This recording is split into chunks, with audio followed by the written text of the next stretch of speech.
What's up everyone, and welcome back to the channel. Today we're taking a trip down memory lane, or maybe a trip to the used phone store.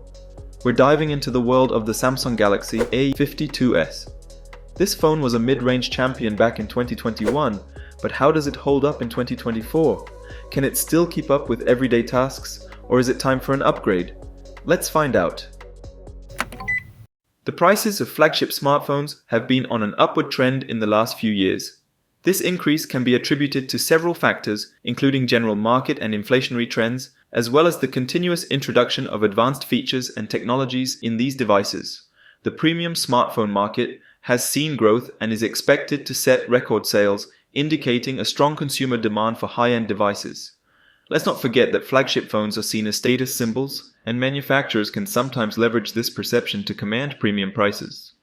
For example, the Samsung Galaxy S24 starts at $800 for the base model and $1,300 for the S24 Ultra, which is a significant investment for the latest technology and features. Similarly, the Apple iPhone 15 starts at $800 and the Pro Max is $1,200. It's important to note that while flagship prices are rising, there are still many options available at different price points, including mid-range and budget smartphones that offer a balance of features and affordability. The key is to find a phone that fits your needs and budget. A mid-range smartphone is a term used to describe a phone that offers a balance between affordability and performance. It's not as high-end as flagship models, which have the latest and greatest features, nor is it as basic as budget phones, which are the most cost-effective options. In the Samsung portfolio, these are usually the Galaxy A30 and Galaxy A50 series of smartphones. The current iterations in 2024 are the cheaper A34 and the more expensive A54. But the second-hand market is not to be underestimated. I've been using a Galaxy A52s 5G as a second phone for the past few years. An excellent mid-range model from 2021. But is it still relevant by mid-2024?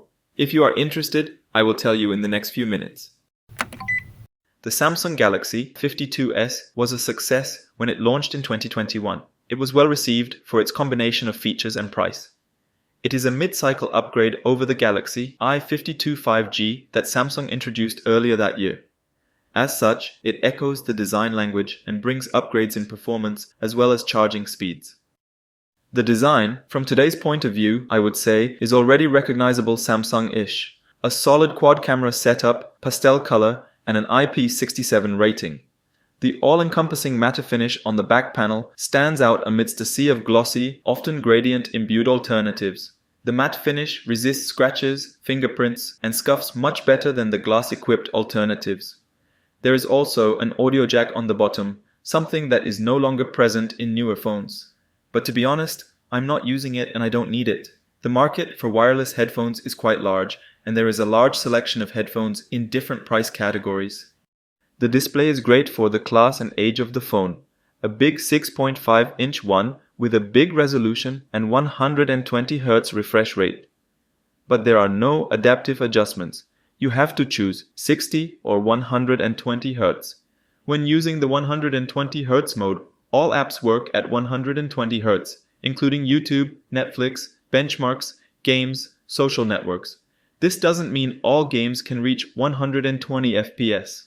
There are apps that specifically mandate 60 Hz operation for one reason or another, and those would, of course, run at the lower refresh rate, but they are the exceptions to the rule. The display uses a typically Samsung panel with its bright and vibrant colors and a slight bend towards oversaturation out of the box. That's easily corrected with a few software toggles if you prefer more natural tones. The smartphone is powered by a Qualcomm Snapdragon 778G chipset. It is an upper mid-range chipset. Nothing surprising. I haven't had any issues with gaming. This is also the main purpose for which I am using the phone. For gaming and watching YouTube videos.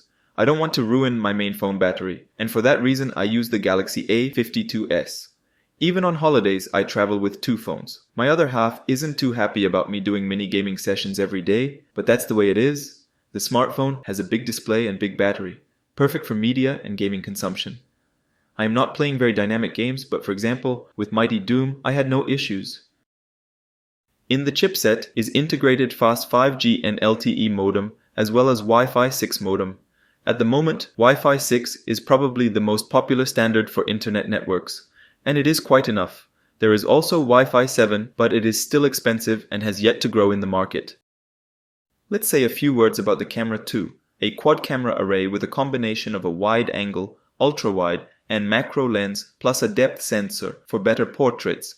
No telephoto camera here. The photos are good enough, nothing revolutionary. Samsung have a good camera app and a good software post-processing. The lack of a telephoto camera is no surprise. Designing it is difficult and expensive, and most people can live peacefully without it. Regarding video recording, the maximum resolution is 4K with 30 FPS, which is great. It's good that Samsung didn't limit the resolution to 1080p. On the other hand, it is important to note that the video stabilization is only available up to 1080p, so there is still some limitation. I would sum up that the hardware of the Galaxy A52s is good enough for 2024. Well-designed and executed smartphone. But another important thing is the software, and here Samsung is doing very well. The phone originally debuted with Android 11 and was updated to Android 14 a few months ago. Along with that, the Samsung custom interface was also updated to One UI 6. Most likely, there will be no other major Android update in the future, only security updates, but that's expected and normal. The One UI is very polished and mature. I'm happy with how the phone is holding up. I see no reason to change it for now. I recommend it without hesitation if you are looking for a second-hand phone. Of course, the price is an important factor, but it is mainly determined by the market and the condition of the phone. It is important to note that the phone is not perfect. To ensure the lower price, there are some drawbacks, except those I have already mentioned. The stereo speakers are mediocre, but good enough for calls and YouTube videos. The 25-watt charging may seem a bit slow by some users, but I'm totally okay with that. There is no wireless charging. The build is plastic, but I personally don't find anything bad here. The phone feels good and stable in the hand. It doesn't feel like a cheap product. The build quality is very good, and also the display is protected by Gorilla Glass 5, which is more important to me. Probably the top things a mid-range smartphone should have are good performance for everyday tasks like browsing, social media, streaming, and some gaming. Decent camera quality for casual photography. Satisfactory battery life to get through the day. Regular software updates, although less frequent than flagship models. The Galaxy A52s checks all the boxes. I'm not sure how the successors to this model are doing, but with the Galaxy A52s, Samsung has done a great job. Great mid-range phone.